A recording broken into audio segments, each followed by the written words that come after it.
Vamos orar e pedir a bênção do Senhor agora. Oremos. Senhor nosso Deus, te agradecemos por essa manhã, estarmos na tua presença, reunidos em teu nome, ó Pai, para estudarmos a tua santa palavra. Te pedimos que o Senhor nos ajude, que nós possamos, ó Deus, compreender o significado e, Senhor, pôr em prática em nossas vidas tudo que a tua palavra nos ensina. Que o teu Espírito Santo nos ajude, é o que eu te peço em nome de Jesus. Amém. As crianças podem ir lá para aqui adiante.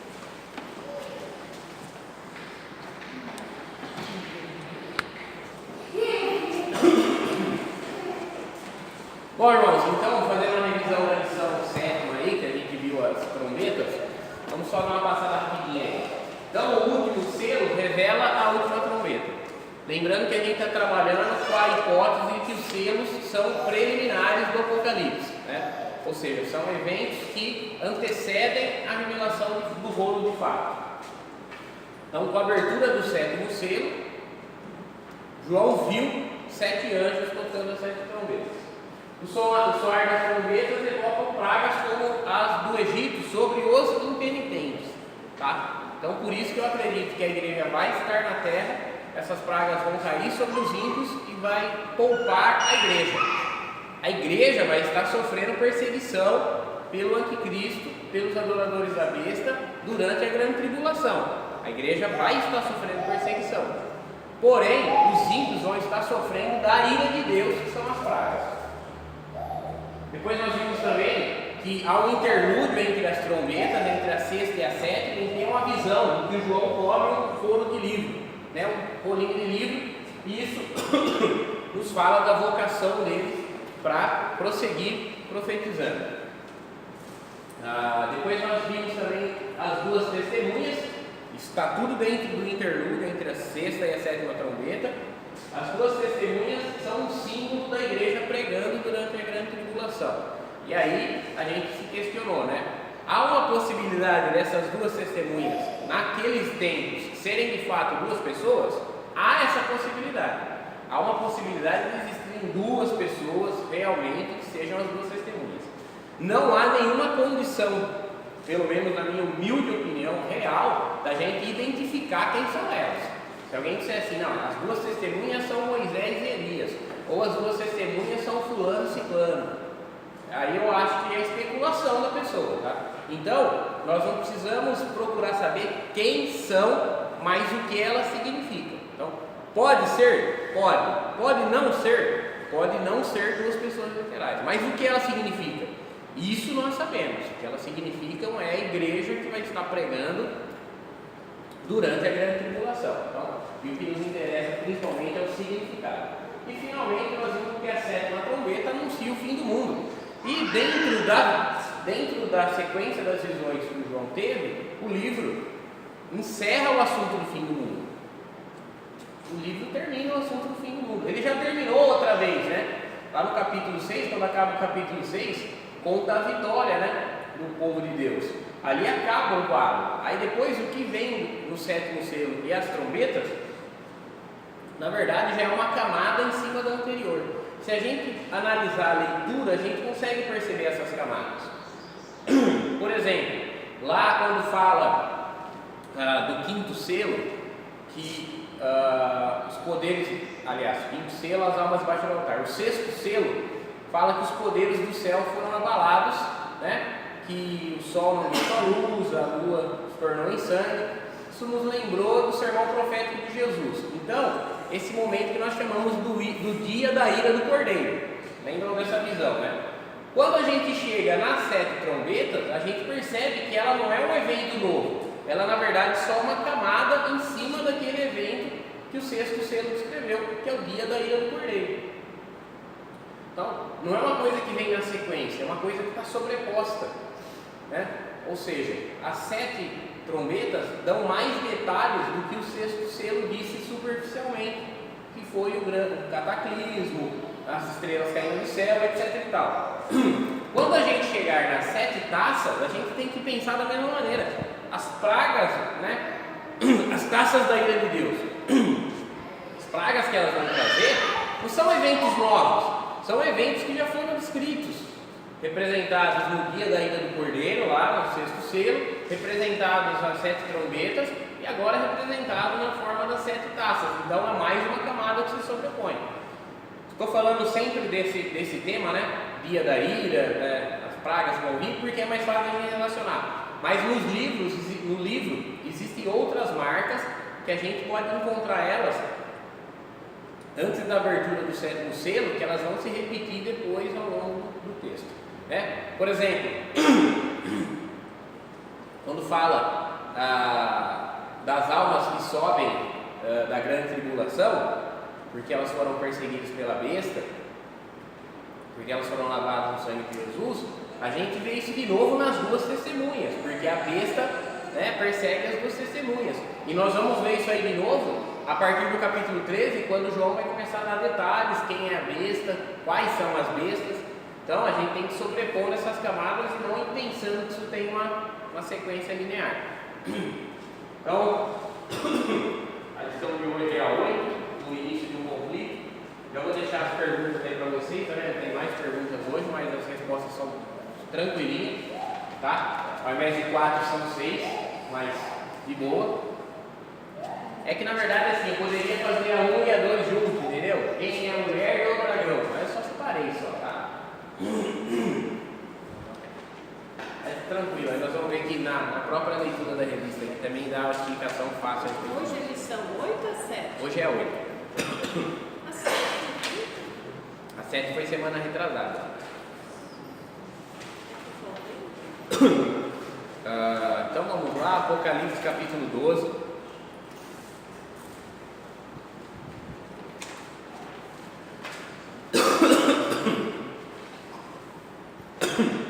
Ainda estou melhorando dessa gripe, ainda não estou 100%.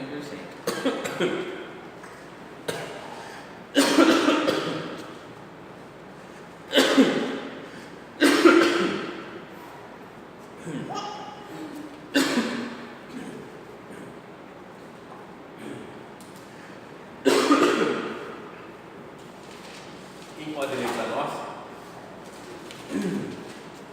Apocalipse 12 até o versículo 17.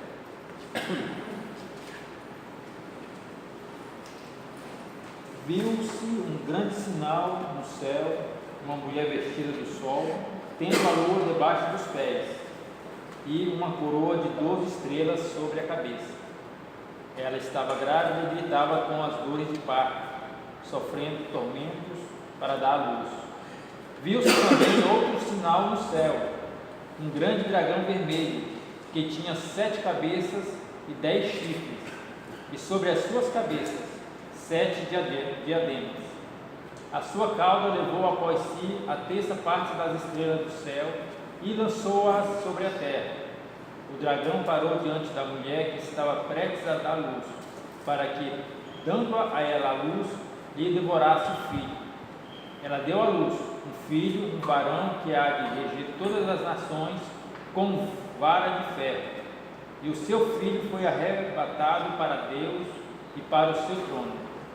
A mulher fugiu para o deserto, onde já tinha lugar preparado por Deus para que ali fosse alimentada durante 1260 dias.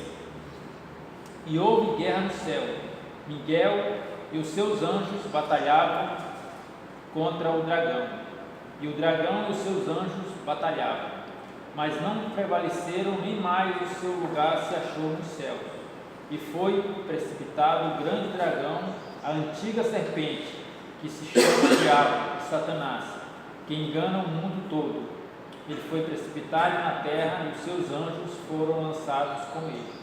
Então ouvi uma grande voz do céu que dizia: agora é chegada a salvação, a força, o reino do nosso Deus e o poder do seu Cristo, pois já o acusador de nossos irmãos foi lançado fora, o qual diante de nosso Deus os acusava de dia e de noite. Eles o venceram pelo sangue do Cordeiro e pela palavra do seu testemunho. Não amaram as suas vidas até a morte. Pelo que alegrai-vos, ó céus, e vós que neles habitais. Ai dos que habitam na terra e no mar, porque o diabo desceu a vós e tem grande ira, sabendo que o pouco tempo lhe resta.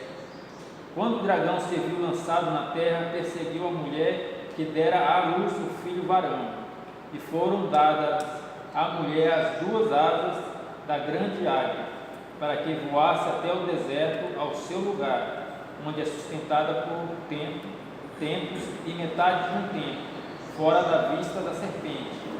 Então a serpente lançou da sua boca, atrás da mulher, água como um rio, a fim de fazer com que ela fosse arrebatada pela corrente.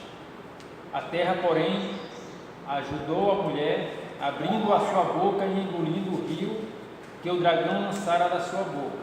Então o dragão irou-se contra a mulher e foi fazer guerra aos demais filhos dela, os que guardam os mandamentos de Deus e mantêm o testemunho de Jesus. E o dragão parou sobre a areia do mar. Então, irmãos, aqui nós vemos nessa cena do capítulo 12, só para os irmãos entenderem, tem bastante elementos aqui interessantes, mas um dos que acaba chamando bastante atenção é esse dos 1260 dias. Tá? 1260 dias lá no versículo 6, relacionados com o que está dito lá no versículo 14. Um tempo, metade, um tempo, tempos e metade de um tempo. Ok? O que isso significa? Se a gente for relacionar, e é isso que o autor do Apocalipse procura fazer, relacionar isso com as profecias de Daniel. Daniel viu o relógio escatológico de Deus dividido em semanas, semanas de anos. Então, por que ele viu semanas? Porque uma semana é composta de 7 dias, e o número 7, como nós já aprendemos, é um número completo. Ok? É um número completo. Então, o que o Daniel viu foram 70 semanas, ou seja, 70, que é um número 7 vezes 10, significa que é completo definitivamente, né? Então 7 é completo, 70 é completíssimo. Nas profecias de Daniel, o Messias vem pela 62ª semana, 62 semanas. Não que foram 62 vezes 7 vezes anos, não é isso, tá? Mas é o valor simbólico disso, ou seja, o Messias vem a uma semana de se completar o tempo perfeito de Deus, completíssimo. Então, se a gente for tentar calcular cronologicamente, exatamente, nós não vamos chegar em data nenhuma, né? Muitas pessoas tentam fazer esses cálculos, partindo, por exemplo, da restauração dos muros de Jerusalém, procuram chegar ao nascimento de Jesus, ou da reconstrução do templo de Zorobabel, procuram chegar na entrada triunfal de Jesus. O texto profético lá em Daniel não tem como objetivo dar isso, mas dizer que por volta daqueles dias chegaria o Messias. Bom, se nós analisarmos dessa forma as profecias, então realmente, desde o mandado do rei Dario para a reconstrução, ou melhor dizendo, do rei Ciro, para a reconstrução dos muros de Jerusalém até a vinda de Jesus, você tem aí as 62 semanas. Aí você tem mais uma semana, que é até a semana 69. O valor simbólico dessa semana até a semana 69, lembrando que uma semana significa algo completo, é todo o período entre a morte e a ressurreição de Jesus até o fim do mundo. Ou seja, a última semana de Daniel, né, já dura 2000 anos. Por isso que ela não tem um valor numérico preciso, ela tem um valor simbólico. Porém, se a gente fizer aí 62 mais 7, falta uma ainda, né? Para dar 70 falta uma semana. 62 mais 7 é 69. Falta uma semana. Essa uma semana é todo esse período que compreende o fim do mundo, os últimos eventos do fim do mundo. Depois que já passaram o princípio das dores, depois que o anticristo já surgiu e a grande tribulação já tiver começado, é aí que entra essa semana final, a 70ª semana. E o que essa semana tem a ver com esse texto que a gente leu aqui? Esses dois valores que a gente leu aqui, 1260 dias e um tempo, tempos e metade de um tempo, ou seja, 3 tempos e meio, é justamente meia semana. 3 dias e meio é meia semana. Isso nos fala de que momento antes do fim essas coisas vão acontecer. Ou seja, quando estiver faltando metade do tempo do fim, essas coisas vão acontecer. Entenderam o que numericamente João está querendo dizer? Se uma semana de anos, ou seja, 7 é um tempo perfeito, 7 é um tempo perfeito, e aí algumas pessoas vão dizer são 7 anos, né? Que a grande tribulação vai durar 7 anos, desde o início até o fim. Vamos pensar por esse lado por um momento agora. Significa que na metade desse tempo, okay, é que essas coisas vão acontecer. Da igreja ser perseguida, da igreja ser caçada e de Jesus enviar sua intervenção. Se a gente for pensar de forma mais simbólica, a gente não vai pensar no número 7, mas a gente vai pensar no domínio do anticristo nesse tempo, seja se ele durar 1 ano, 2 anos, 10 anos, 100 anos, aí tanto faz, não interessa mais o tempo, que aí o 7 passa a ser um número simbólico. Na metade desse domínio do anticristo é que vão acontecer os eventos do fim do mundo. Eu particularmente procuro não me ater aos números literalmente. A tribulação vai durar 7 anos. Então, quando algum evento acontece, isso desde sempre, o pessoal já fala, opa, agora é a grande tribulação, daqui 7 anos o mundo acaba. Por exemplo, quando acabou a Segunda Guerra Mundial, a União Soviética oprimiu grandemente os cristãos no leste europeu e na Ásia, né? O pessoal chamava aquele momento, aquela região de cortina de ferro, ou seja, dos muros da União Soviética para dentro, houve grande perseguição. Então, quem viveu lá naquela época, com certeza falou, é agora é o fim do mundo, né? Não tem como ser mais oprimido, mais perseguido, mais caçado do que a União Soviética está fazendo com a gente aqui dentro da cortina de ferro. Já passou muitos anos desde isso, né? A Guerra Fria acabou, a União Soviética não existe mais e até agora ainda não foi o fim do mundo. Então, eu procuro não pensar nessa literalidade, eu procuro pensar de maneira mais simbólica. Então, mas só para vocês entenderem, 1260 dias e um tempo, tempos e metade de um tempo, tem esse significado.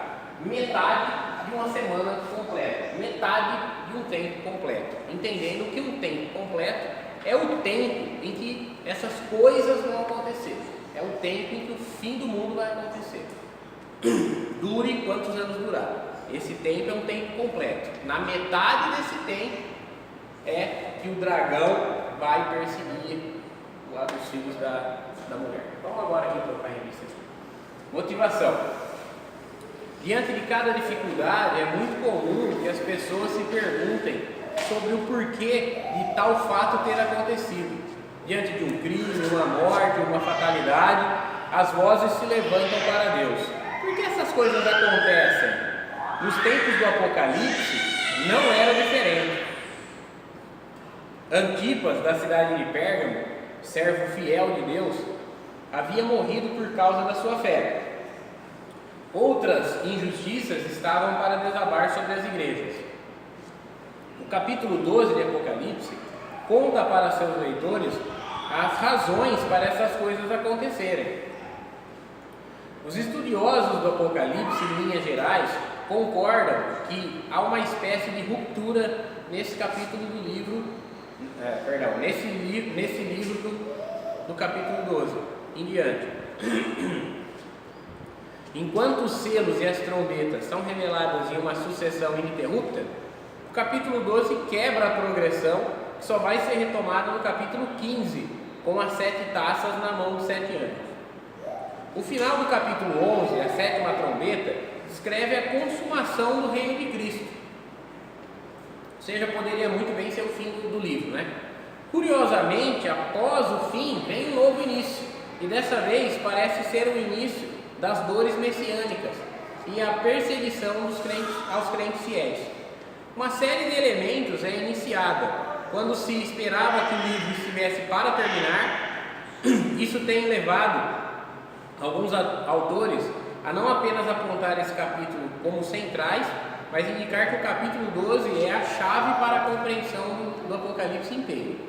Nele, capítulo 12, o livro começa a revelar uma história que seguirá de forma linear até o final. É uma história profética que responde sobre as causas de um grande conflito enfrentado pelos seguidores de Jesus. Se na primeira sessão encontramos as 7 cartas, na segunda a revelação do rolo selado, nessa terceira sessão encontramos o desenrolar do conflito escatológico entre os seguidores de Jesus e os seguidores da besta. Esse é um pequeno esboço dessa sessão. Então veja bem que o autor aqui está dizendo o que é que nós vamos estudar daqui para frente. Daqui para frente começa uma nova camada de visões em que vai descrever um conflito entre o povo de Deus, os adoradores de Jesus, e o povo adorador da besta. Existe um conflito entre esses dois povos. Quem adora Jesus e quem adora a besta não consegue conviver em paz. O que o texto vai descrever daqui em diante é isso. O capítulo 12 ele vai fazer um prólogo, ele vai explicar o porquê que isso acontece. O que aconteceu antes para que desse origem a esse conflito entre os adoradores de Jesus e os adoradores da besta. Por que os adoradores de Jesus são perseguidos e por que os adoradores da besta odeiam os adoradores de Jesus? Se nós entendermos a mensagem do capítulo 12, o que vai ser dito no 13, 14 em diante a respeito de todas as figuras da primeira, da segunda besta, da sua marca, que é uma coisa que na hora que a gente chegar lá, a gente vai ver que tudo que já foi dito é muito fantasioso e fala pouco. Todas essas perguntas vão ser respondidas se a gente entender, opa, peraí, existe um conflito espiritual no céu, né? E esse conflito espiritual no céu tem reflexos sobre a vida dos cristãos e dos ímpios aqui na terra. Vamos lá, então ele resumiu aqui o seguinte: primeiro, a origem do conflito, capítulo 12. Os aliados do dragão, no capítulo 13. A resposta do cordeiro, no capítulo 14. O ajuntamento dos 144 mil, vocês lembram dos 144 mil? Eles vão aparecer aqui de novo, né?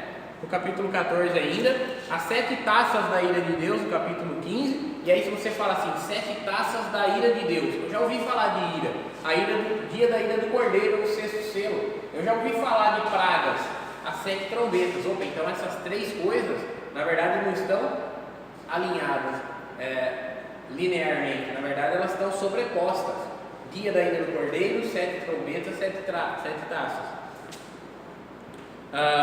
O culto no céu que anuncia as bodas do Cordeiro. Você fala assim, opa, peraí, bodas do Cordeiro, é encontro de Jesus com a sua noiva, eu já vi isso, você já viu, né? As almas que sobem na grande tribulação e são recebidas com as folhas de palmeira lá. A volta de Jesus, o milênio, o juízo final e a consumação das bodas do Cordeiro. Então, isso é o que o livro vai descrever para a gente daqui em diante. A sequência temporal é complexa, então vamos voltar. Nós não estamos aqui para colocar os pins no calendário e falar, ó, isso vai acontecer aqui, isso ali, mas nós vamos pelo menos falar, esse acontecimento vai se dar dessa forma, tem esse significado e aquele assim por diante. A história começa com a mulher e o dragão e termina com as bodas do cordeiro.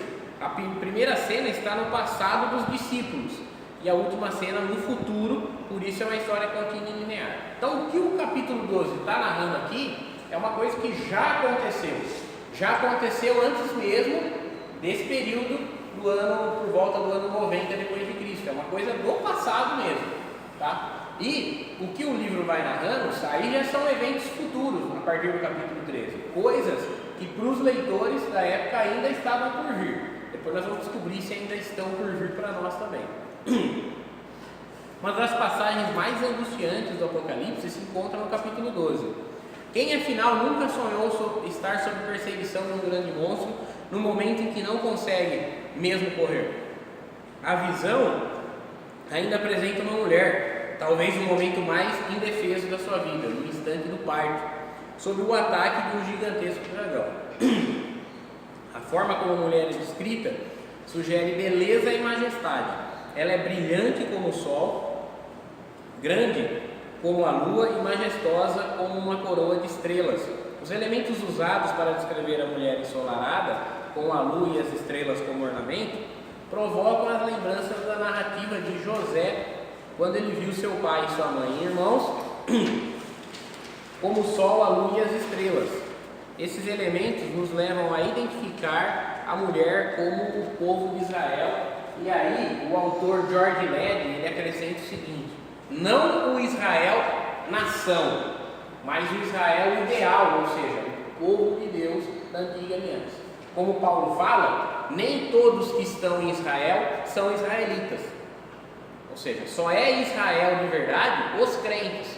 Por exemplo, Nadab e Abiú, os dois filhos de Arão, que apresentaram fogo estranho para Deus. Eles eram Israel? Não. Eles estavam em Israel, mas eles não eram de Israel.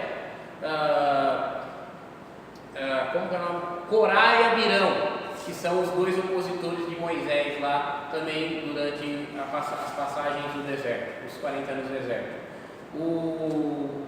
O Corá e o Abirão, eles eram de Israel? Não. Eles estavam em Israel, mas não eram de Israel.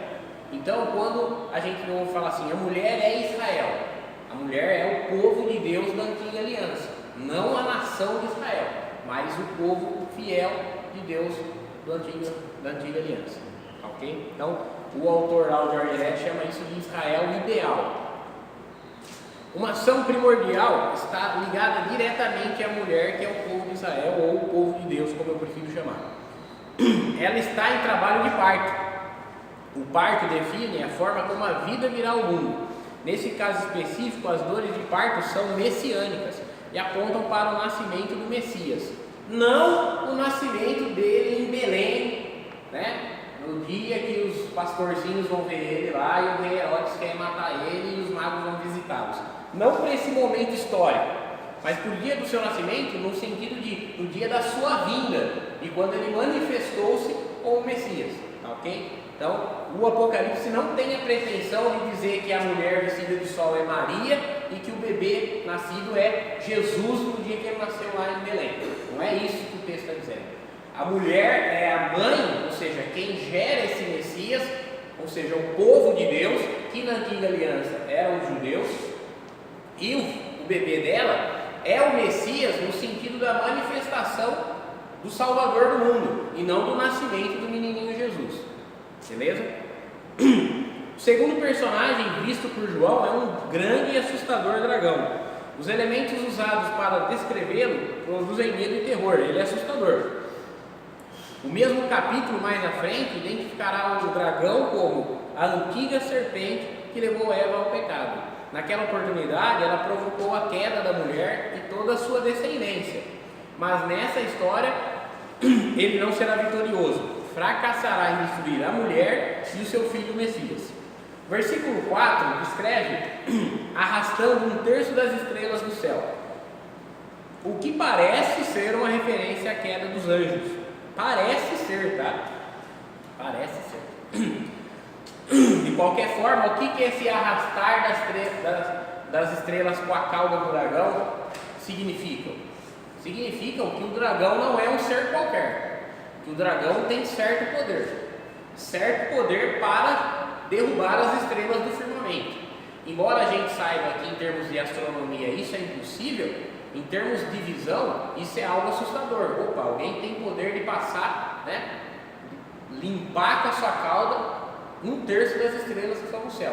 Então, isso fala para nós muito mais da ameaça que o dragão representa, do seu poder, que embora seja limitado, é grande, do que propriamente de que os anjos caíram junto com Satanás, ok?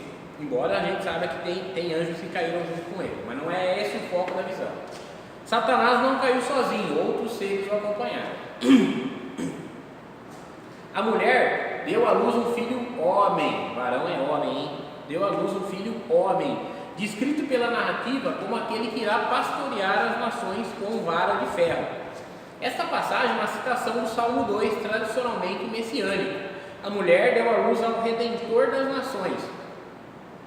Se a ação do dragão visava a destruição, a ação do filho envolverá o pastoreio. O primeiro queria trazer o caos, o segundo a ordem. Logo após nascer, a criança foi arrebatada para junto do trono de Deus. A cena descreve simbolicamente a ascensão de Jesus após a sua ressurreição. Por isso que a gente não pode relacionar com o momento histórico em si. Porque Jesus nasceu lá em Belém, cresceu, foi homem, pregou o evangelho, fez discípulos, curou enfermos, expulsou demônios, morreu na cruz, foi sepultado, ressuscitou ao terceiro dia, passou 40 dias com os discípulos, deu-lhes mandamento e aí ele subiu para o céu. Mas na visão do capítulo 12, a mulher está grávida, ela nasce e quando o bebezinho nasce, ele já vai para o céu. Por isso não está relacionado com o momento histórico do nascimento e da ascensão de Jesus, mas com o significado disso, a vinda do Messias e a sua ida para junto do Pai. E a mulher? O que acontece com ela? Lembrando que a mulher é o povo de Deus ideal. Inicialmente ela foge para o deserto. O dragão ainda tenta alcançá-la lançando água da sua boca, mas a terra se abriu e tragou a água. Com isso a mulher foi salva. O deserto não é o céu, mas é um lugar de proteção e de preparo. Moisés foi preparado no deserto, Israel foi moldado no deserto, Jesus foi provado no deserto, e a mulher será sustentada no deserto. O dragão enfurecido vai a partir de então atacar outros filhos da mulher. Então,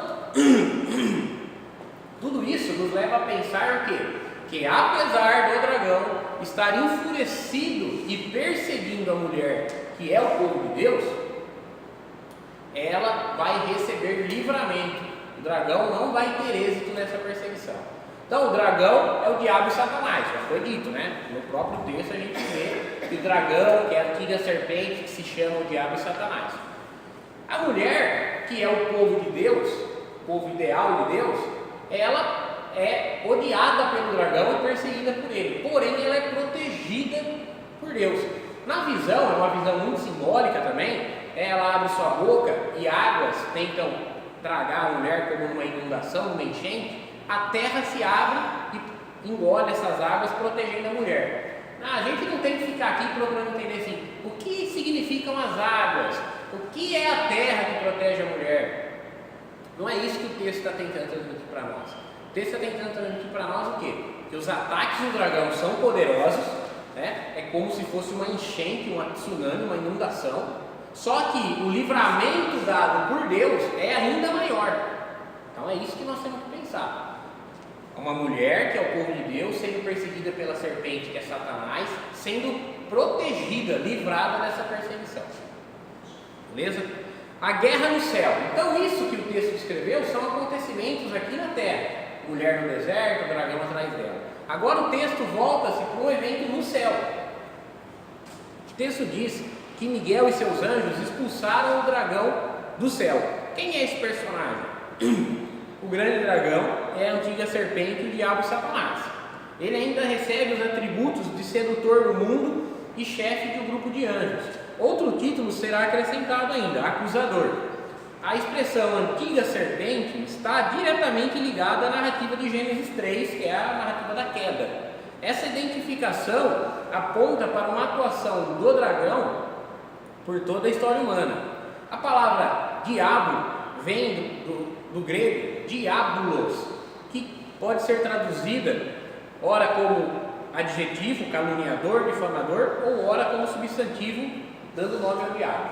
Na verdade é o seguinte, a palavra diabo é o antônimo da palavra símbolo. Símbolo significa aquilo que une. Então quando eu tenho um símbolo, eu uno a ideia ao significado. Símbolo. Diabolos significa aquilo que separa. Então, diabolos, que separa, é o oposto de símbolos, que une. Então, para nós, o significado da palavra diabolos significa aquele que separa por meio de calúnia. Então, ele vai lá e conta uma mentira da Mariana para o Fredson, de forma a causar uma ruptura, uma separação, uma inimizade. Esse é o papel do diabo. É isso que nós vemos ele fazendo perante Deus em relação a Jó. O que o diabo vai fazer em relação a Jó? Ele vai lá caluniar Jó para tentar separar Deus de Jó. Por isso ele é o diabolos, ele é o separador, que causa a separação, por meio da calúnia. O que é que ele vai fazer com o sumo sacerdote Josué, lá no livro de Zacarias? A mesma coisa, ele vai caluniar o sumo sacerdote a fim de separar. Por isso ele é o diabolos, aquilo que separa. Então, ele é o nosso adversário, o caluniador do povo de Deus. Satanás é bem conhecido dos leitores do Antigo Testamento. A palavra é de origem hebraica e significa adversário. Sempre adversário. Não referindo-se somente ao Satanás personagem, mas adversário de uma forma geral. Então, quando duas pessoas sobem no ringue para lutar, eles são adversários. A palavra hebraica para isso é Satanás. Um é o Satanás do outro. Obviamente que existe um adversário que recebe o nome de Satanás como um nome próprio para ele, ok? Que é o Satanás aí, o tinhoso, o miúdo, e etc e tal, aí tem vários nomes que ele recebe. Mas a gente tem que pensar que Satanás significa que ele é adversário, que ele está contra. Tá? A expressão sedutor parece ter uma ligação direta com a traição da serpente. Eva teria sido seduzida por ela e com isso incitada ao pecado. Aqui o Apocalipse estende essa sedução a toda a humanidade. Ela é o responsável não só pela transgressão do primeiro casal, mas de toda e qualquer pessoa que andou pelo mundo. Então, está descrevendo o dragão como o diabo, o Satanás, o capeta aí hoje, tá? O inimigo do povo de Deus. O hino de vitória. O hino de vitória, que começa em Apocalipse 12:10, já define o resultado do conflito. Deixa eu só voltar lá antes, irmão, para essa história aí da serpente precipitada. Você vê como que, por exemplo, se a gente for interpretar literalmente em ordem cronológica, capítulo 12, causa uma confusão. Por quê? Aparece a mulher, aparece o dragão, ele leva consigo 1/3 das estrelas. Isso não está falando da queda dos anjos especificamente, está falando do poder do dragão. Tá? Pode até ser relacionado com a queda dos anjos, mas não é o que o texto está dizendo. O texto está falando o dragão é poderoso, que ele arrasta as estrelas do céu com a sua cauda. Depois aparece o nascimento do filho, o filho é levado para o céu, a mulher foge para o deserto, o dragão persegue a mulher. Depois aparece Miguel batalhando com Satanás e precipitando ele por terra. Então, a lógica é que Satanás não caiu só agora, depois que Jesus, ressuscitou e subiu para o céu. Satanás caiu desde o princípio do mundo. Tá? A gente não sabe ao certo quando ele caiu, mas eu entendo que ele caiu no Éden, que ele caiu lá em Gênesis 3. Quando ele tenta a mulher, ele cai. Ele foi o primeiro pecado dele, enganar a mulher. E a queda dele é a punição que a serpente recebe lá no capítulo 3. Maldita será entre as animais da terra, comerás pó todos os dias, andarás sobre o seu ventre, eu porei inimizade entre ti e a mulher, entre a tua semente e a sua semente. Isso é a queda de Satanás. Tá? É aquela história de Satanás caindo. É na verdade baseada nessa visão que João teve, só que essa visão é uma visão que primeiro não está em ordem cronológica. A luta com Miguel é posta depois do nascimento de Jesus e da proteção da mulher no deserto.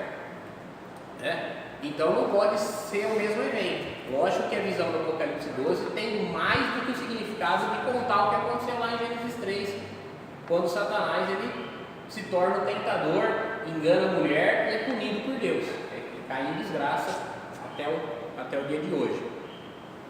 Então só para a gente relacionar.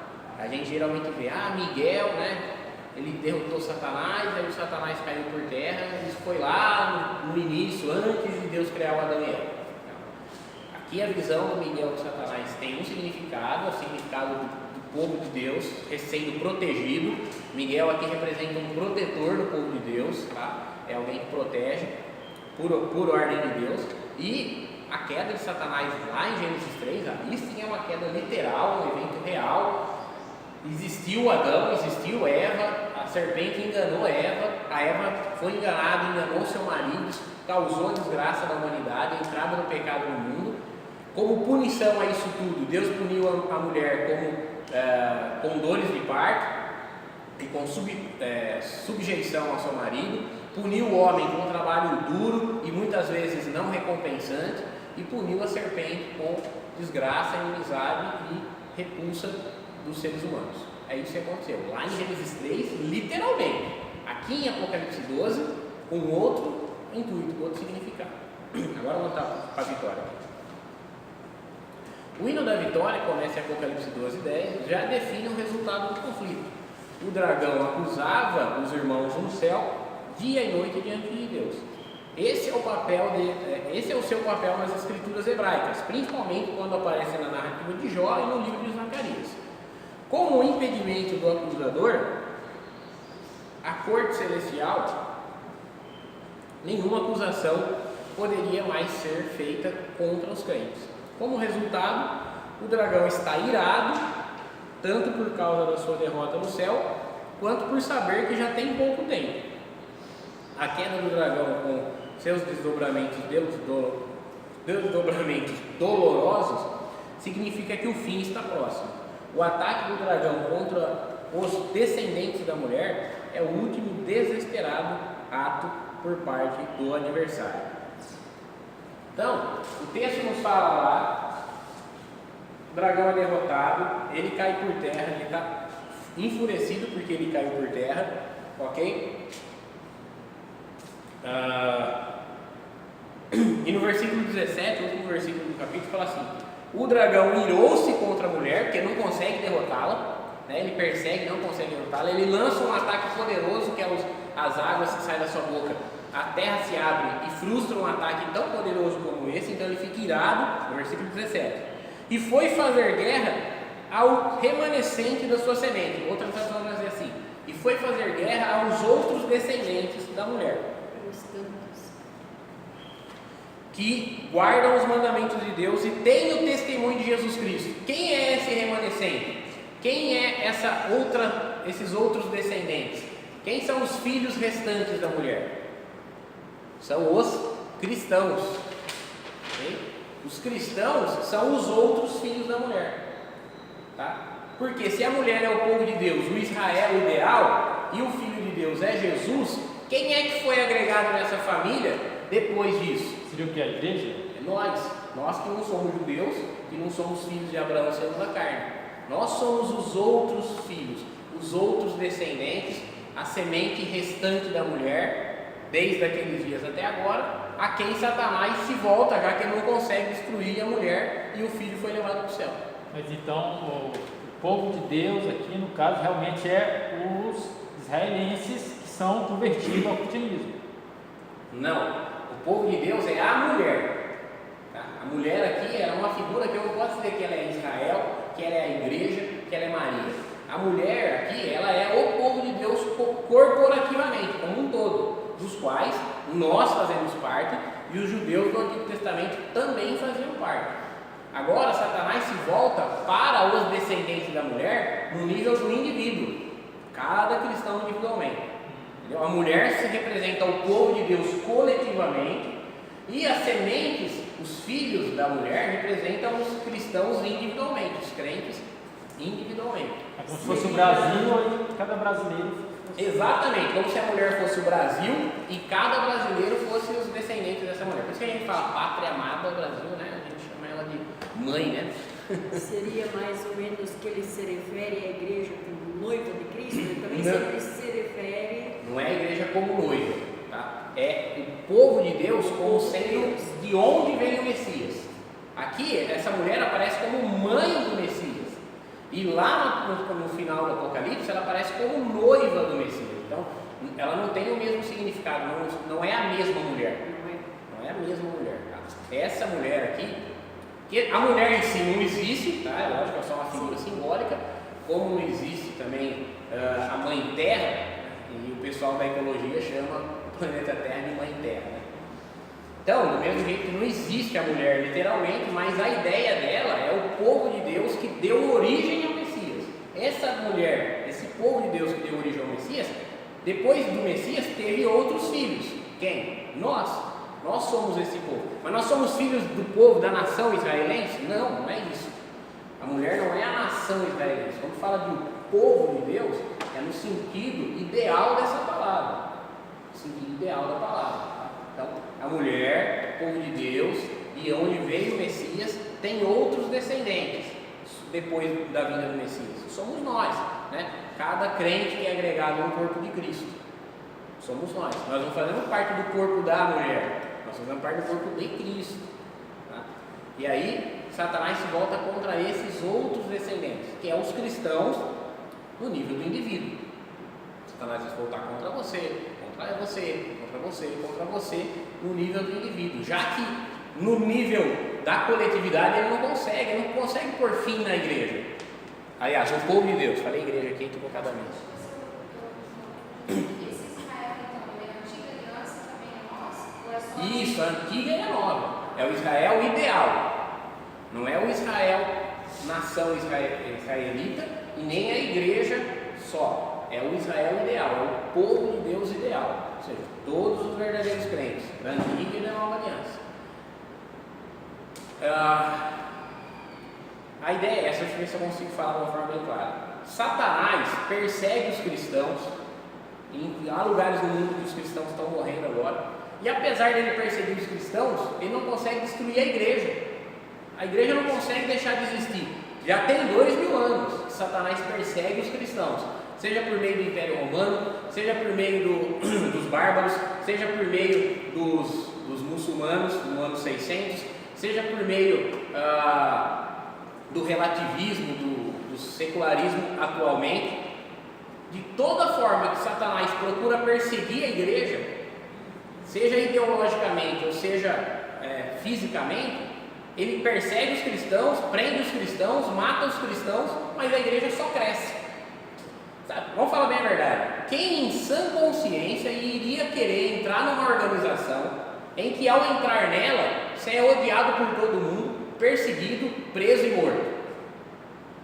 Eu vou entrar num clube, só que quando eu entro nesse clube, todo mundo me odeia, todo mundo me rejeita, eu perco amigos, a família vira a costa para mim, eu corro o risco de ser preso, dependendo do país que eu estou, de morrer e de perder tudo que eu tenho. Quem que vai querer entrar para esse clube? Humanamente falando, ninguém. Só que lá na China, por exemplo, lá na Coreia do Norte, em que as coisas são duras assim, a igreja só cresce. O que leva uma pessoa a querer fazer parte da igreja num lugar como esse? Obviamente a gente sabe que é um poder sobrenatural do Espírito Santo convertendo pecadores.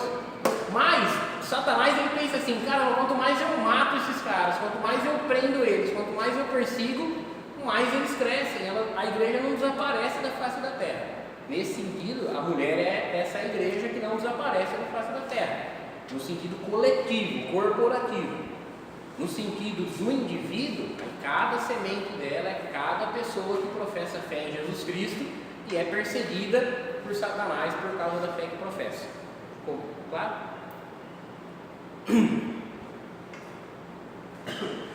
Então, a relação com a vida. Apocalipse 12 tem diversas aplicações para a vida dos crentes da atualidade. Uma das primeiras tem relação com o fato do dragão, Satanás, não ter condição de destruir a mulher Israel ideal, tá? Não o país Israel lá no Oriente Médio. Mesmo que o Novo Testamento declare com propriedade que a igreja é o Israel de Deus, o povo da Nova Aliança, ainda assim a misericórdia de Deus não relegou o povo do Antigo Pacto. Isso está de acordo com Romanos 11, quando Paulo fala que nos fins do tempo Deus vai usar a igreja para provocar ciúmes na nação de Israel, aí a nação mesmo, para que os judeus também se convertam a Jesus. Isso é algo que vai acontecer no fim dos tempos. Os judeus que hoje rejeitam Jesus, eles vão se render coletivamente a Jesus. Num momento aí antes do fim do mundo, a igreja vai ser usada para evangelizar Israel. Isso aí está de acordo com Romanos 11. É por isso que o apóstolo Paulo falou que há um remanescente de ser salvo, capítulo 9, mas no capítulo 11 ele vai falar certinho sobre essa salvação. Um segundo elemento de grande importância nessa passagem é a relação espiritual entre Israel e a igreja. A mulher descrição simbólica de Israel gerou o Messias Jesus, mas não parou por aí. Segundo Apocalipse 12, ela gerou outra descendência, os que guardam o mandamento de Deus e têm o testemunho de Jesus, que são os cristãos. Essa expressão não apenas descreve o relacionamento espiritual entre Israel e a igreja, como de continuidade, um sucedendo o outro, como também demonstra o alvo da perseguição do dragão após ser derrotado no ministério de Jesus. Agora ele é o grande adversário da igreja e age de dia e de noite contra ela. Existem algumas linhas de pensamento bíblico que acham que Deus tem dois povos, que Deus tem Israel é um povo e que a igreja é outro povo. Existe uma linha de pensamento assim, e como eu já disse anteriormente, as pessoas que pensam assim não são quaisquer bobos, qualquer gente besta, é gente que estuda, né, para afirmar isso, tá? Porém, na verdade, eu entendo, mais gente tem entendido assim também, Deus tem um povo só, que era Israel, e que a esse povo foi adicionado os pagãos, os gentios, as nações. Quando as nações entraram nesse povo, ele passou a ser chamado de igreja. É o mesmo povo que foi ampliado. No ano passado ele era Israel, a nação. Quando as outras nações foram enxertadas nesse povo, ele se tornou a igreja. Certo? Então, há uma descontinuidade. Qual descontinuidade? O Antigo Testamento caducou na morte de Cristo, então há uma descontinuidade, mas há também uma continuidade. Qual continuidade? Que Deus não criou um povo substituto, como se a igreja fosse um povo substituto do povo de Israel. Não. Deus criou um povo ainda maior, que contempla tanto os judeus que porventura se convertam a cristãos, quanto os pagãos que se convertam a cristãos. Para nós é um pouco difícil de entender isso, porque nós nascemos num país, entre aspas, cristão. Nós estamos cercados de cristianismo, e quando a gente foi numa igreja, a gente só foi lá para ingressar na fé cristã. Mas você imagina que, por exemplo, se hoje a gente chegar para pregar em alguns países do mundo, a religião oficial desse país não é o cristianismo. Eles não fazem ideia do que é Cristo, não fazem ideia do que é evangelho, não fazem ideia do que é igreja. No princípio da igreja foi assim. Os judeus tinham a mensagem do Novo Testamento, os judeus eram a igreja. Quem judeus? O Paulo, o Mateus, o Pedro, esses camaradas eram judeus. Esses judeus eram a igreja, e eles foram chegando em lugares que as pessoas adoravam Júpiter, adoravam Diana, adoravam Hermes, né? Depois eles chegaram os bárbaros nas Ilhas Britânicas, né? Onde aquelas pessoas adoravam Odin, Thor e não sei mais o que. Depois eles chegaram nas Américas, onde os índios adoravam, né, outros deuses que eram os deuses dele. E aí esse povo abandonou os seus falsos deuses e foi sendo agregado ao povo de Deus. Então, Deus tem um só povo. Tá? A única descontinuidade é em relação ao pacto. O antigo pacto era um pacto de obras baseado na lei de Moisés, caducou na cruz. Depois disso, o povo de Deus segue adiante num novo pacto. E esse povo que era pequeno, que era só os judeus, se torna grande, inumerável, que é todos os cristãos do mundo. Para pensar e agir. Por trás das perseguições do mundo está o dragão, mas acima dele está o cordeiro, que reina sobre tudo e todos. É a ele, pois, que importa obedecer. É por ele que vale a pena viver e morrer. Cordeiro. Se é para ter temor, precisamos temer acima de tudo a ira de Deus e seu Filho, pois no fim é apenas essa ira que fará toda a diferença na história da humanidade. Alguma pergunta, irmãos, antes de nós respondermos as perguntas aqui? Vamos responder lá então? Não tem segredo, né? Quem é a mulher do Apocalipse 12? O povo de Deus.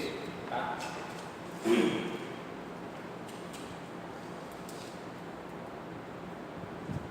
quiser responder o Israel de Deus, né? Você o povo de Deus ideal, porque nem todo mundo também está na igreja, é da igreja, né?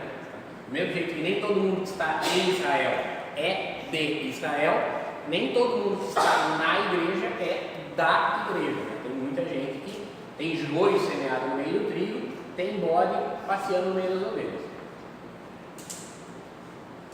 Vamos ver o povo de Deus ou o Israel de Deus, só para você entender que é só os verdadeiros que a resposta responde. Quem é o dragão? diabo, Satanás, isso aí, fica certinho. Quem é o seu filho da mulher, né? Não fiz cidadão, coloquei até dúvida, né? Quem é o filho que foi arrebatado junto a Deus? Quem é o filho? O Redentor das nações, Quem é ele? o homem. É Jesus. Jesus. Eu só enfatizei que o texto não descreve o nascimento literal dele lá em Belém, né? O texto tem um valor mais simbólico de descrever a manifestação dele como Messias. Então é Jesus. O que é o significado da mulher abrigada no deserto? Proteção, preparo. Livramento, proteção. Tá? Significa que Deus vai proteger o seu povo até o fim. O povo de Deus vai continuar existindo. O dragão vai perseguir, mas nunca ele vai pôr fim no povo de Deus. Quem são os outros descendentes? Os cristãos. Os cristãos. Tá? Aí sim, é cada cristão pessoalmente, cada pessoa. E o que garante a vitória do povo de Deus contra o dragão? Cordeiro. O cordeiro. O cordeiro é o que garante a vitória do povo de Deus contra o dragão. Então, gente, esse capítulo 12 é o capítulo mais diferentão aí do Apocalipse, porque ele não está dentro daquelas descrições, né? Por exemplo, dos selos, cada selo se rompe, parece um evento, cada trombeta que toca, um outro evento escatológico, cada taça que é derramada, outro evento escatológico. Esse capítulo 12 ele está aí de uma forma mais panorâmica, explicando o motivo de por que o povo de Deus é tão perseguido e tão odiado, e a certeza que ele tem da vitória. Tá? Então, é isso aí que